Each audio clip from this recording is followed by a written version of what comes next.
I was standing in the lawyer's office, clutching the edge of the polished mahogany table, when my brother finally looked up from his phone. "Emily," he said, voice flat, eyes cold, "you don't deserve a single penny from Dad's will." He didn't blink. He didn't flinch. It wasn't anger in his voice, it was dismissal. Like I was an outsider, a stranger, someone who didn't belong. My lips parted slightly, but no sound came out. Not a protest. Not a question. Nothing. Silence. Just silence. I turned my head slowly toward the attorney, hoping he would say something, maybe challenge it, maybe show me that this wasn't real, that it was just another cruel misunderstanding. But instead, Mr. Halverson simply cleared his throat and said, "The decision has been finalized as per the latest documents signed 6 months ago. The estate, properties, savings accounts, and assets will transfer solely to Ryan Carter." I blinked, trying to process his words. 6 months ago? That was around the time I'd called Dad from the hospital, when I had pneumonia and couldn't even speak properly. When I asked him if he'd come visit, and he said he was too tired from work.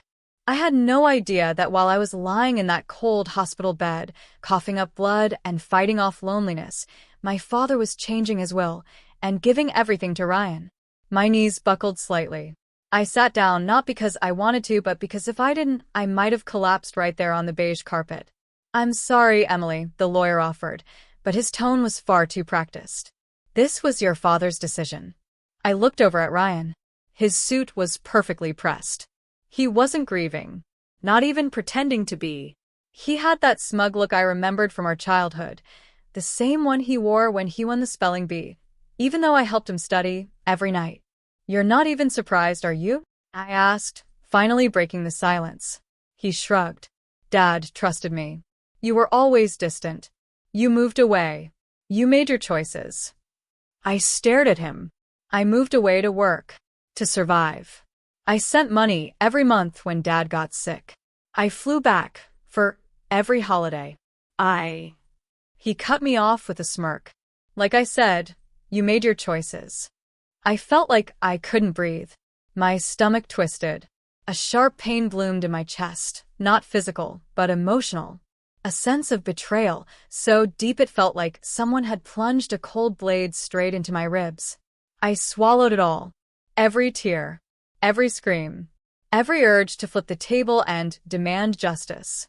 Instead, I stood. "Is that all?" I asked the lawyer. He nodded. "Yes, unless you wish to contest." "No," I shook my head. "I'm not going to beg for what should have been mine." Ryan scoffed. "Of course not. That's always been your problem. Too proud for your own good." I didn't look at him again. I walked out of that office, down the cold hallway, and out into the Boston wind, my thin coat barely shielding me from the November chill. The streets were wet with leftover rain. I kept walking, past families laughing in coffee shops, past a couple taking engagement photos in the park, past everything that felt warm and normal, until I got to the little apartment I rented on the edge of town. The walls were thin. The heating barely worked. The floor creaked with every step. But it was mine. Every part of it, every mug in the kitchen, every crack in the window pane. I had earned it myself. I sat down on the floor, leaned my head against the fridge, and let the silence press in around me. I could still hear Ryan's voice ringing in my ears. "You don't deserve a single penny." And for the first time in years, I believed him, not because he was right, but because I knew something he didn't. I was going to earn every dollar on my own. And no one would ever take that away from me. "You don't deserve a single penny from Dad's estate," my brother said coldly, his arms crossed over his chest like a judge passing sentence. I blinked. My breath caught somewhere between my lungs and my throat. We were sitting at the long, polished oak table in the lawyer's office, surrounded by framed certificates and the cold silence that follows the reading of a will. The carpet under my shoes felt too soft, like it wanted to swallow me whole. I had expected grief. I had prepared myself for awkward silences, maybe even a few tears. But not this. Not betrayal. Not from Josh. The lawyer glanced at me, then at my brother, clearly uncomfortable. Emily was listed as a co-beneficiary. Josh cut him off. That was written years ago. before she ran away to chase her dreams. He said the word like it was a disease. I turned to him slowly. Dad never changed his will. You know that. Josh shrugged. Doesn't matter. I spoke to the board. We're contesting it. I tried to keep my hands still in my lap, to keep my voice from shaking. You're contesting my right to the inheritance? He finally looked at me, really looked at me, and there was no trace of our childhood in his eyes. No shared birthdays. No long nights whispering under blankets when we were scared of storms. No memory of how I stayed up with him through every one of his teenage meltdowns while Mom was out with her wine and Dad worked late. Just stone. You chose to leave, he said. You abandoned this family. I felt the lawyer shifting uncomfortably beside us. Perhaps we should take a break. No, I whispered, but no one heard it. Josh stood up, collecting his jacket. You wanted independence, right? So be independent. Don't come crawling back now that Dad's gone. He left. Just like that. The door clicked shut behind him. Final. Quiet. I sat there, unable to move, my fingertips digging into the fabric of my coat. It was like someone had ripped the oxygen out of the room. The lawyer cleared his throat. Ms. Walker, I assure you your father's will is legally binding, if you choose to contest. No, I said, finally finding my voice. Let him have it. He paused. You don't want to fight? I shook my head. My voice was steady now, even as the storm raged behind my ribs. I won't fight him for something my father already gave me. The lawyer hesitated. Are you sure? I stood up. Yes. I left the building and stepped out into the gray winter light. The snow had just started falling, light, dust-like flakes that melted the second they touched the warm sidewalk. I didn't cry. I didn't rage. I just walked.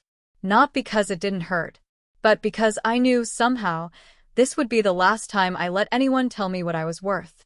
Just a week ago, I was holding my father's hand as the machines beeped steadily behind him.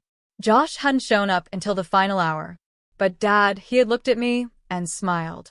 You were always the strong one, Em, he whispered, his fingers cold and dry.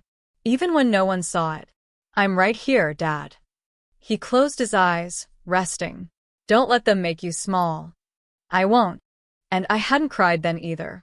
Because I wanted him to leave this world believing I was the woman he always knew I could be.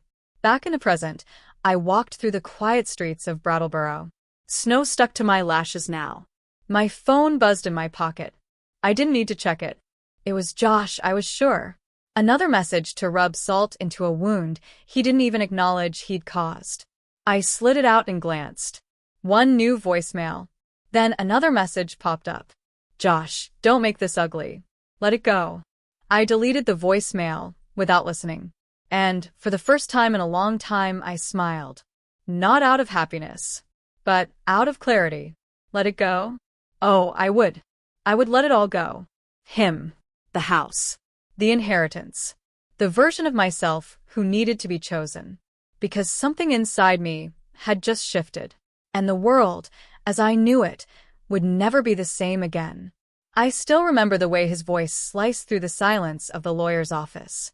You don't deserve a single penny, he said, flipping the folder shut like it was just another business deal. Not from Dad. Not from the estate. Nothing. My hands were folded in my lap, fingers trembling, but I didn't let them see. I didn't blink. Didn't speak. I just sat there, staring at the worn corner of the conference table like it could somehow hold me together. His name is Brandon, my older brother by 4 years. Always louder. Always bolder. Always above me. He'd grown into the kind of man who knew how to charm a room and cut down a person in the same breath. Today, he was both the heir and the executioner. The lawyer, a gray-haired man named Mr. Delaney, cleared his throat awkwardly and glanced my way. Miss Avery, I assure you, your father's will was carefully structured. Brandon was granted power of attorney long before your father's condition worsened. I swallowed. Hard. But he promised.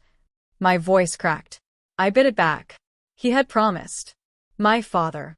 Just 6 months ago, sitting in the hospital bed, tubes in his nose and warmth in his hand, he told me.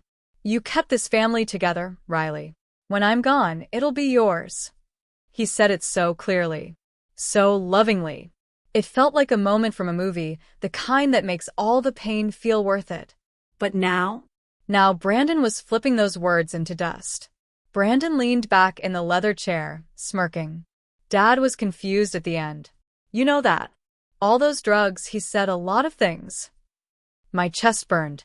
He was lying. But worse, he believed he was justified.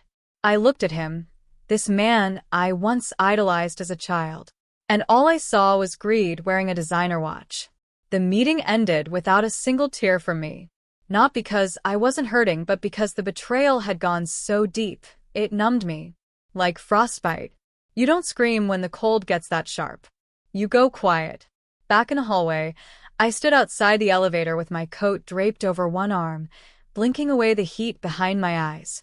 Brandon caught up. You're being dramatic, Riley, he said, voice low, as if we were in a public space where he had to pretend to care. It's not personal. It's just how Dad set it up. You've always been the emotional one. I turned to him, finally meeting his eyes. I was the one who bathed him, fed him, sat with him for hours. Where were you, Brandon? He scoffed. Building my life. Not hanging around waiting for a handout. A handout. That word shattered something inside me. Not because I believed it, but because I realized he believed it. To him, my sacrifices were weakness. My loyalty, pathetic. My grief, inconvenient. I stepped into the elevator and turned to face him. You didn't just take the money, I said softly. You took the last thing he gave me. The door slid shut before he could answer.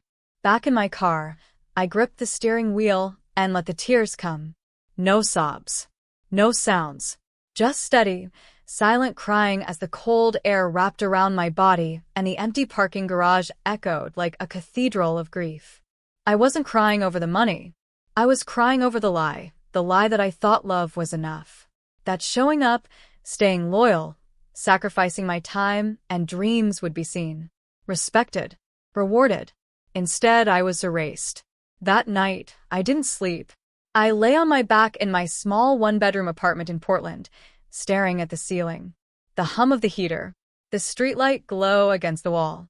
My world quiet, clean mine. And I realized something. Brandon didn't leave me with nothing. He left me with clarity. I had spent years living in the shadows of our family, giving, shrinking, apologizing for taking up space. But now? Now I was free. No more pretending. No more pleasing. He didn't think I deserved a penny? Fine. Then I would earn every dollar, every single one myself. And I'd make sure he'd hear about every one of them. I still remember the way the room smelled. A mix of cheap cologne, old paper, and something cold, like betrayal wearing a suit. The lawyer's voice was steady, professional. Per the instructions of the late Mr. William Carter, the estate will be distributed as follows. I didn't even blink. I just waited. The ticking of the clock on the wall seemed louder than his words. And the entirety of the inheritance, including the family property, business shares, and savings, will be passed on to Mr. Brandon Carter as the sole beneficiary. My heartbeat stopped for a second, and then started again. Quietly. There was no mention of me. Not even a line. Not a single token. Not even my mother's locket that Dad promised I'd have. I looked across the table. My brother Brandon wouldn't meet my eyes. He had on his usual smug look, a freshly pressed navy suit, cufflinks, and that air about him, like he'd won.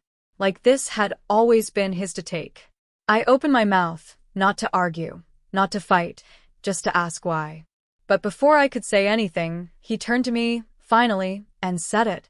You don't deserve a single penny from Dad's will. Just like that. Not angrily. Not bitterly.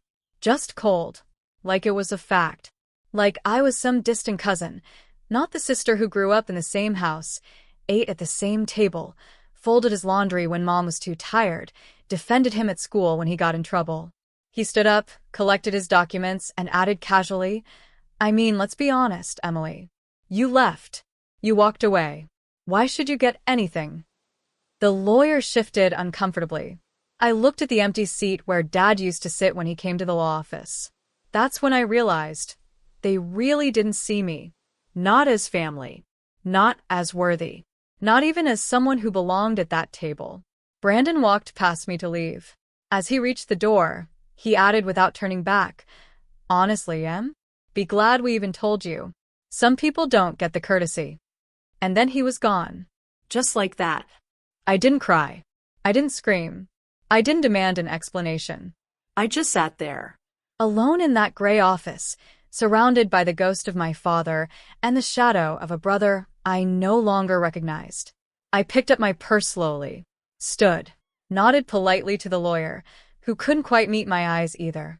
As I walked out of the building and into the quiet afternoon sunlight, something inside me cracked, but not in the way Brandon probably imagined. It wasn't the crack of defeat. It was the sound of something breaking open, like a dam bursting, like a soul deciding that silence had gone on long enough. I pressed the elevator button. I wasn't angry. Not yet. Just hollow. Just awake. I kept playing his words in my head on repeat as I drove home. You don't deserve a single penny. You left. Be glad we told you. As if the years I spent working night shifts to pay off Mom's medical bills didn't count. As if the time I nursed Dad through 2 surgeries didn't matter. As if the late calls when Brandon needed my help covering up his mistakes in college had vanished into thin air. When I pulled into the driveway of my 1-bedroom rental, I turned off the engine and just sat there in silence. My hands were shaking, not from grief, but from something deeper, older. Like a fire that had always been burning quietly was now being fed a storm. I looked at my reflection in the rearview mirror, and I made a silent promise. If they thought I didn't deserve a penny, I'd earn every damn dollar myself. Not to prove anything to them, but to me. Because maybe, just maybe, it was time to stop asking for a seat at someone else's table and start building my own. My name is Alyssa Carter, and growing up, I believed that love was something you earned, not something you were given freely. In our house, my older brother Daniel was the sun. Everything and everyone revolved around him. His smallest achievements were celebrated like national holidays. A B+ on a math test earned him a steak dinner. When he forgot his cleats for soccer practice, my parents would drive an hour round trip just to drop them off, no questions asked. But me? I was the shadow behind him. Quiet, observant, responsible to a fault. I learned early on that drawing attention to myself usually ended in being told I was too sensitive or too much. I remember one Christmas when I was 10, I handmade everyone's gifts. I spent weeks cutting, gluing, stitching, and wrapping. My little heart was so proud. When we all opened presents, Daniel got a brand new gaming console from Mom and Dad. I gave him a hand-painted portrait of our dog. He laughed. Actually laughed. Wow, he said. Did you get this off Etsy or kindergarten art class? My parents chuckled too, and I just smiled, cheeks burning as I nodded and said, "You guess it's kind of silly." But I never stopped trying. I cleaned the dishes without being asked, took care of the laundry when Mom had migraines, helped Dad balance the checkbook when his eyes started to fail. I gave and gave and gave, not because I was trying to compete, but because I thought maybe one day they'd notice me. In high school, Daniel got caught drinking at a party. My parents grounded him for 3 days. 3 days. I once came home crying because a teacher told me I should speak up more. My mom rolled her eyes and said, "You're too emotional. That's your problem." That same year, I got accepted into the honors program, scored in the top percentile for the SATs, and received a partial scholarship to the University of Michigan. Daniel? He dropped out of community college after 1 semester.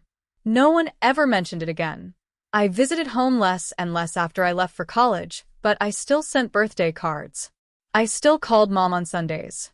Still reminded Daniel to check on Dad after his surgery. And when I got my first real job at a nonprofit in Chicago, I offered to send money home to help with bills. I didn't make much, but I thought it was the right thing to do. They accepted it without hesitation. Never asked if I could afford it. Never said thank you. Daniel got into real estate through one of Dad's friends, and suddenly, he was the man of the family. Dad started introducing him to everyone as my son, who's doing really well these days. Meanwhile, I was our daughter, who's always too busy working. No one ever asked why I was always working. Because I had to. Because I wanted to survive without needing anyone. Because deep down I knew if I ever fell apart, no one in my family would be there to pick up the pieces. Still, I kept showing up. Quietly. Consistently. Lovingly. Like when Mom broke her wrist and Daniel was too busy to drive her to physical therapy, I took time off work, booked a flight, and stayed for a week to help. When I left, she said, "Thanks for coming, but you really didn't have to." Daniel would have figured something out. Daniel. Always Daniel. I can't remember the last time he helped me with anything. Not a single move. Not one emergency. Not even an "are you okay?" During the years I struggled with anxiety so crippling I couldn't leave my apartment without rehearsing every conversation in my head. The worst part? I believed I deserved it. I thought being unseen was just my place in the family. That love was earned through sacrifice, through being useful. But it never was. It was always conditional. When Dad passed away, I flew home within hours. I helped plan the service. Arranged the flowers, paid for catering without question. And when it came time for the will, I didn't expect much. I didn't expect anything. But still, I didn't expect that. Not the complete erasure. Not the line item that left everything, the house, the life insurance, the accounts, to Daniel. And the sentence that followed, signed by my father's shaky handwriting. Alyssa was never around, and Daniel has always been the one we could count on. I stared at that page like it was a foreign language. My lungs tightened. My throat closed. I didn't speak. I couldn't. Daniel looked at me across the lawyer's table and said those 6 words I would never forget. "You didn't deserve a single penny." There was no anger in his voice. Just certainty. Like it was a truth written in stone. Like I should have known. I left without saying goodbye. Walked out with tears forming but never falling. Drove back to the hotel, lay on the bed, and stared at the ceiling for hours. Not crying. Not yelling. Just empty. That was the moment something in me broke. But it was also the moment something else began to grow. I didn't know it then. But that night would become the dividing line of my life. Before. And after. The day after the will was read, I sat on the edge of the hotel bed, staring at the ceiling, waiting for the hurt to fade. But it didn't. My brother Ethan's voice kept echoing in my head, "You don't deserve a single penny." The words weren't just cruel. They were final. Cold. Like a door slammed shut in my face. And the thing is, I didn't even fight him. I didn't shout. I didn't demand justice. I just sat there and let it happen. Because somewhere deep inside, I already knew that if it came down to choosing between me and Ethan, the family would always choose him. I tried to get some clarity from my mom. I called her, hoping, foolishly, that she'd be the voice of reason. She picked up on the 3rd ring. "Hello." "Mom, I just want to understand." I began, my voice soft, cracking. Why would Dad cut me out like that? I mean, didn't I do enough? She was quiet for a beat. Then she said, "You've always been distant, Madison. You moved across the country. You missed holidays." I blinked. "Mom, I moved because of my job. And I missed 2 holidays because I was working overtime to pay your medical bills." Silence. Then, "It's not about money, Maddie. Your brother's been here. He's been present. That matters." I swallowed hard, my throat aching. "So being physically close matters more than actually helping?" "You're making this emotional," she snapped, suddenly cold. "This isn't about what you think you deserve. It's about what your father thought was fair." That word again, deserve. Like I was unworthy of being included in my own family's legacy. I didn't say another word. I just hung up. Not in anger, just in quiet resignation. A few days later, I tried reaching out to my cousin Sarah. She'd always been the more grounded one in the family. I texted her. "Hey, can we talk? I just need someone to tell me I'm not losing my mind." She didn't reply for hours. When she did, it was a single sentence. "Honestly, Maddie, maybe it's just best if you give them space right now." Space? They gutted me. humiliated me, disinherited me, and I needed to give them space? It was like I'd been exiled, and everyone else had signed off on it. One by one, the people I thought I could trust began vanishing, like I was toxic by association. I flew back home a week later, alone. When I landed in Seattle, I turned my phone back on and found a voicemail from Ethan. I didn't want to listen, but I did. His voice was calm. Almost smug. Hey, Madison. I hope you're doing okay. I just wanted to say, for what it's worth, this wasn't personal. It was Dad's decision. And honestly, I think it's for the best. You've always had your own path. We just didn't want to complicate things. Not personal? He'd just stolen my inheritance, my father's recognition, and decades of family loyalty, and it wasn't personal? I stared at my phone, then threw it across the couch. That night, I couldn't sleep. I kept replaying old memories, trying to spot the moment everything shifted. I remembered the time I stayed up 3 nights in a row helping Ethan with his college applications. The Christmas I bought everyone gifts, even though I had to skip groceries for a week. The day I flew across the country on 24-hour notice because Mom had a fall, and I slept in the hospital hallway while Ethan stayed home. It was never enough. I wasn't loud. I wasn't flashy. I didn't demand credit. I just showed up. Every time. And now, they'd written me out of the story. I went quiet after that. I didn't post anything on social media. I didn't call anyone. I even stopped replying to the few friends who reached out with vague thinking of you messages. Because, honestly, I didn't want comfort. I wanted truth. I wanted anyone to say, you were wronged. You deserved better.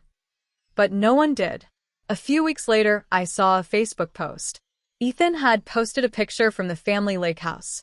Dad built this for us. Honored to keep it in the family. The lake house. The one I painted with Dad when I was 14. The one we used to go fishing at. The one where he'd promised it would go to both of us one day.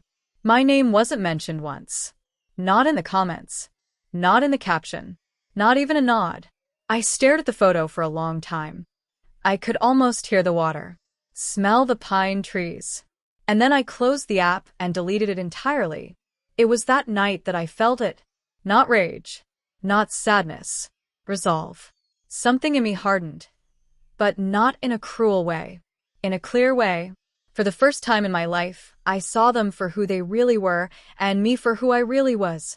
I wasn't the outsider. I was just the only one who never needed to pretend. And maybe that was why they feared me. I didn't text him back. No sarcastic reply. No, thank you for confirming my place in the family. No anger, no screaming, no need to explain. I just went quiet. And for someone like me, who used to answer every call, show up to every crisis, send flowers even after being forgotten, silence was my revolution. I started small. First, I canceled the automatic payments I had been sending to help cover Mom's prescriptions.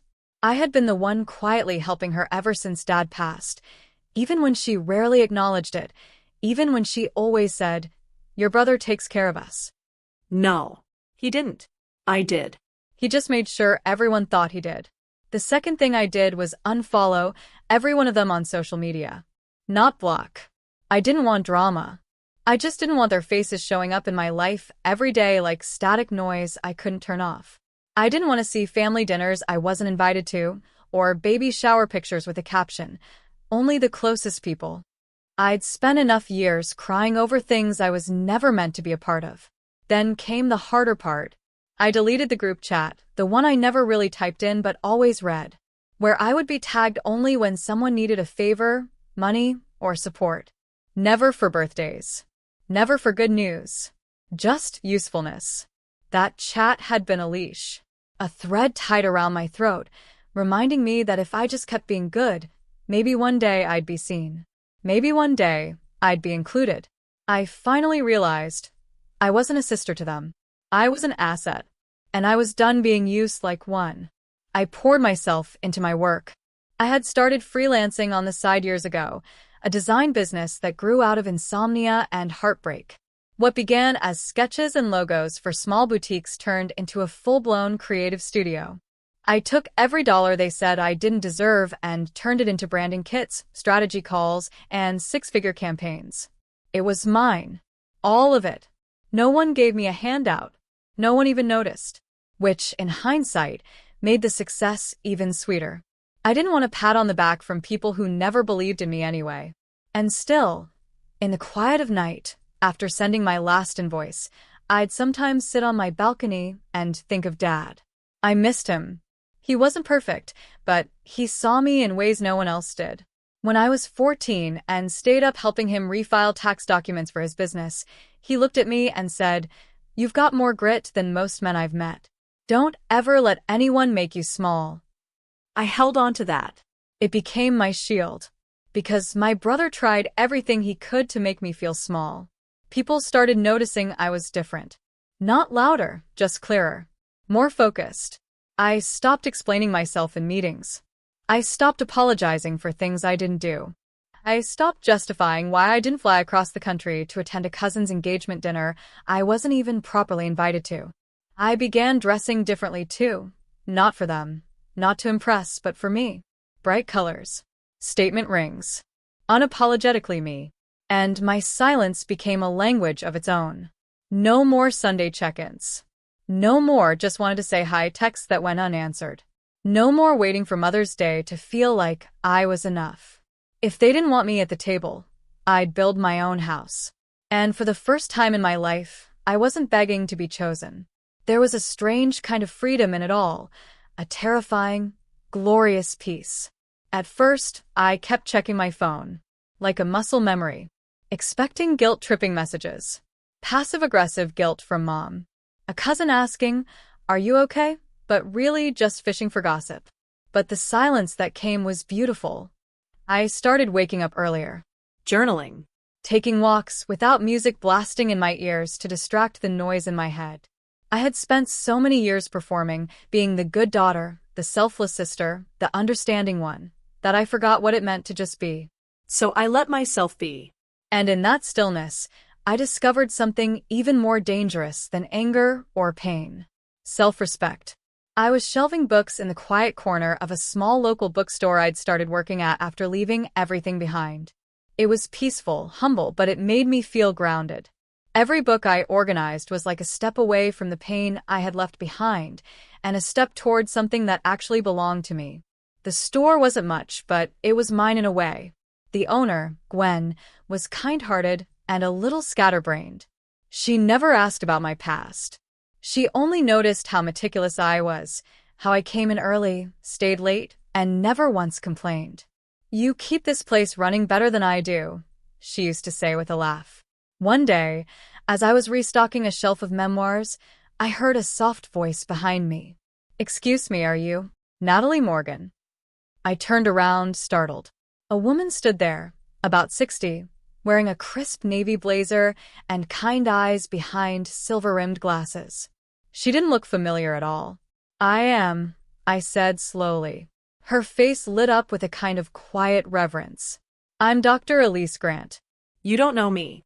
"But years ago, about 6, I think, you paid off a medical bill at Valley Health Center for a patient named Madison Grant.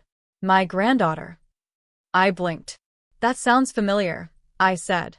"She was the little girl with the seizure disorder, right?" She nodded quickly. Yes. She was barely 5 then. Her mother, my daughter, was struggling. You were working the front desk at the time. I remember them saying a young receptionist stepped in and just covered the outstanding cost. Quietly. You didn't even leave your name. My heart stopped for a moment. That memory had been buried deep. I hadn't even realized anyone had noticed. At the time, I had just gotten a bonus, rare and small, and when I heard they were going to delay Madison's treatment over a billing issue, I signed the check without a second thought. The mother had cried and tried to hug me. I told her not to worry. "Do what you need to do for your girl," I had said. "I never forgot that," Dr. Grant continued. "Madison is 12 now. Healthy. Brilliant. I came in here today because she pointed out your name in the store's newsletter and asked if it could be the same Natalie. And I had to know." I didn't know what to say. My throat was tight. My hands were trembling against the worn spines of used paperbacks. "You don't know this," she added, voice softening, "but for years, your brother has been spreading things about you. Saying you were ungrateful, selfish, unstable. That you abandoned your family after the will. People believed him, some still do. But I never did." Her words hit like a gust of wind I didn't know I needed. "I saw what you did when no one else was looking," she said. "That's who you really are." For a moment, I couldn't speak. 100 old wounds stirred under my skin. But this time, instead of pain, something else followed. A warmth, like light breaking through cloud cover. "Thank you," I finally said. "I didn't think anyone noticed. We did. And we remember." That night, I sat on my apartment's small balcony, legs wrapped in a blanket, tea cooling beside me, staring out at the skyline that had become familiar. She saw me. Someone finally saw me. Not because I proved anything. Not because I fought back. But because I had quietly been who I always was, and someone had noticed. The next day, Gwen pulled me into her office. "You've got a fan," she said, handing me an envelope. Inside was a handwritten note from Dr. Grant and a check, with 6 figures. A grant in Madison's name, to support young women pursuing community-based entrepreneurship. "We want you to be the first recipient. Please use it to open that bookstore you've always dreamed of." I stared at it for a long time. Not because of the money, but because someone believed in me enough to invest in my future. Not a brother. Not a parent.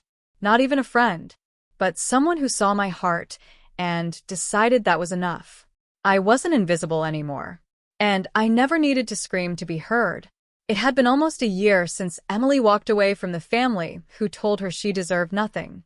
A year since she shut down the lifeline she'd always extended to them. No more birthday reminders. No more emergency Venmos.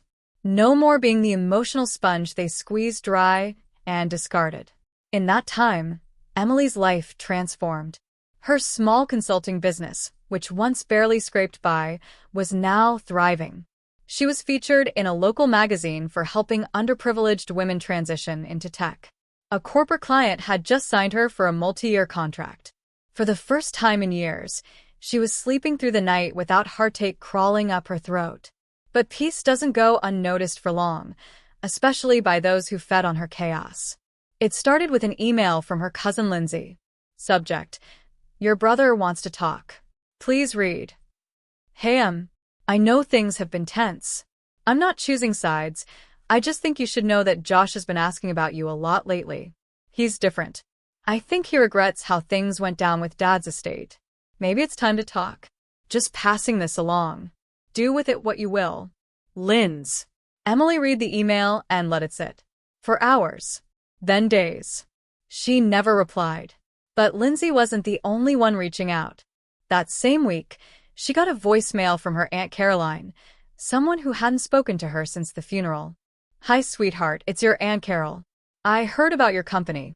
So proud of you, honey. Listen, your mom and brother, they want to talk. We all made mistakes. Let's not keep living in the past. Maybe we can have dinner? My treat. Think about it, okay?" Her tone was sweet, but the undertone was unmistakable. "Let's smooth this over. Now that you're someone we can brag about again." Emily didn't delete the message, but she didn't respond either. A few days later, a large padded envelope arrived at her apartment. No return address. Inside was a faded photo of her as a child, 7 years old, standing between her mother and Josh, clutching a spelling bee trophy. Her brother's arm wrapped lazily over her shoulder. A sticky note on the back read, "We were happy once. Let's try again. Josh." Emily stared at the handwriting, trying to match it with the boy who once ripped up her homework because she beat him in math, the teenager who mocked her dreams, the man who sat across a lawyer and said, "She doesn't deserve a penny." "Happy once," she whispered aloud. Happy for who? It was textbook damage control. They weren't apologizing.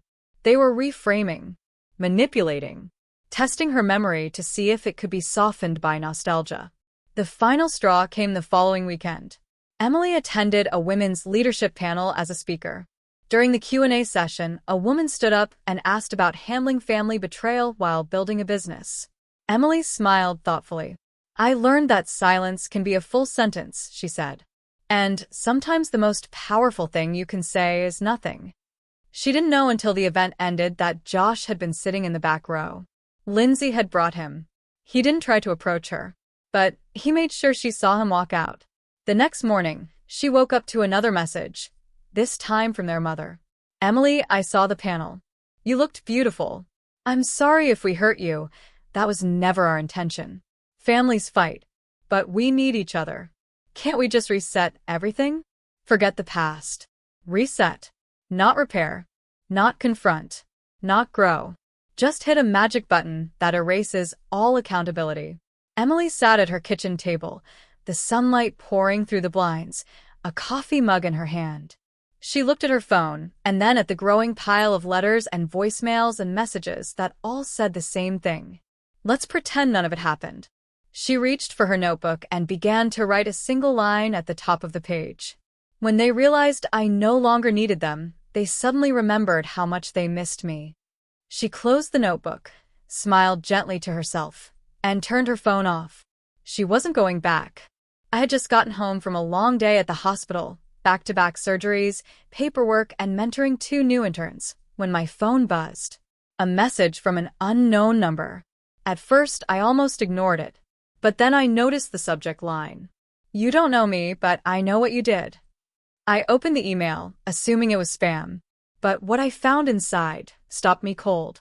Dear Emily, my name is Sofia Rodriguez. You probably don't remember me, but I remember you. A few years ago, you treated my grandmother at County General. She was in and out of the ER, misdiagnosed multiple times, but you were the first person who looked her in the eyes and asked her how she felt. Not just where it hurt, but how she felt. You stayed 2 hours past your shift. You sat next to her while she cried, thinking she was dying alone. You brought her tea and a warm blanket when everyone else rushed past her. You gave her a second chance at life. She told everyone about you, the red-haired doctor with kind eyes who treated her like she mattered. She passed away peacefully last year. But not a day goes by that we don't talk about you. I recently came across an article about a female surgeon who built her own foundation to support low-income med students. When I saw your name, I gasped. It was you. You changed my family's life, Emily. And now I want to help change yours. If you're open to it, I work with a group of women investors supporting healthcare leaders. We'd love to back your foundation. You gave so much, quietly. Now, it's your turn to receive. I don't remember the exact moment I started crying. I just remember sitting there in my kitchen, still in scrubs, hair a mess, exhaustion layered in my bones, and realizing that someone had seen me. Not just seen me, remembered me.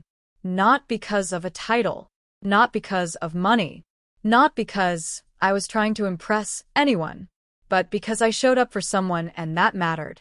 A week later, I met Sofia for coffee. She was warm, fierce, and incredibly intuitive. Within 5 minutes, it felt like we'd known each other for years. She told me the full story, how her grandmother used to keep a photo of me from the hospital newsletter pinned to her fridge. How she told the neighborhood, "That's my angel in blue." How Sofia had been searching for years to reconnect. I didn't know your last name, she laughed, brushing a tear from her cheek. But then I saw your TEDx talk on surgical bias and thought, that's her. That's the woman who changed everything. I sat across from her, speechless. How strange. My own family dismissed me like I was worthless. But a stranger had kept my picture on their fridge like I was a hero. With Sofia's help, my foundation took off faster than I ever imagined. We launched 3 scholarships in the first year. Mentorship programs. Free skill-building clinics for young women in med school. I started receiving emails from girls saying, "You're the reason I didn't quit." One even said, "You're the first surgeon who made me believe I could do this." And for the first time in years, I stopped looking back. I no longer felt the need to explain myself to my brother, or beg my mother to understand, or wonder why my family never clapped when I soared. Because now, I was building a family of my own. A legacy of quiet warriors. A circle of strength. People who knew that kindness wasn't weakness. That being soft didn't make you small. That giving didn't mean you deserved less. One night, after a fundraising gala, I stood backstage alone and looked up at the stage lights. I thought of the moment my brother told me I didn't deserve a penny. I thought of the day I walked out of that house, holding nothing. And I smiled, because I remembered the truth. I never needed a seat at their table. I was always meant to build my own. Months passed, then a year, then two. Lena had moved on. Her days were full now, not just with meetings, clients, and deadlines, but with meaning. She was hosting financial literacy workshops for young women. She'd started a scholarship fund in her father's name, something she knew he would have been proud of. And quietly, without announcing it, she paid off the mortgage of her childhood home, the same one her brother now lived in. Not because she forgave him, but because she forgave herself for ever needing his validation. The peace she had built wasn't loud. It was simple, real. She lived in a small modern home with tall windows and lots of plants. No one shouted here. No one belittled her. Her mornings began with coffee and classical music. Her nights ended in prayer and gratitude. Then one afternoon, the past rang her doorbell. She looked through the window and froze. Zach. Standing there in a wrinkled button-up shirt, holding a gift bag like it was some kind of peace offering. He hadn't aged much, but he looked tired. Not physically, emotionally. The kind of exhaustion that comes from pretending for too long. Lena didn't open the door right away.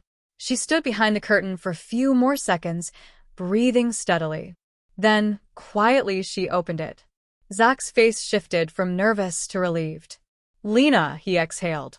"I wasn't sure you'd open." She didn't smile. She didn't scowl. She just looked at him with the same calm she had built within herself over years of silence. "I won't take much of your time," he said, lifting the gift bag a little. I came to say I'm sorry." She raised her eyebrows slightly, but said nothing. "I didn't know how to handle things after Dad died," he continued. "I thought you'd moved on. I don't know, that you didn't care about the money, or the house, or—" "You're right," she interrupted softly. "I didn't." His lips parted, confused. "Then why didn't you call? Or write? You just disappeared." "I didn't disappear," she said. "I stopped chasing what didn't love me back." The silence that followed was thick. Uncomfortable. "I've changed," Zach said after a beat. "Things haven't been easy for me either. I was wrong. About you. About everything. I was angry. I didn't handle the will the right way." "You made it very clear," she said, her voice steady. "You told me I didn't deserve a penny. And that wasn't just about Dad's will. That was about me." You didn't think I deserved anything." He lowered his eyes. "I didn't mean it like that." "You did," she said gently. "And that's okay, because what you said that day freed me."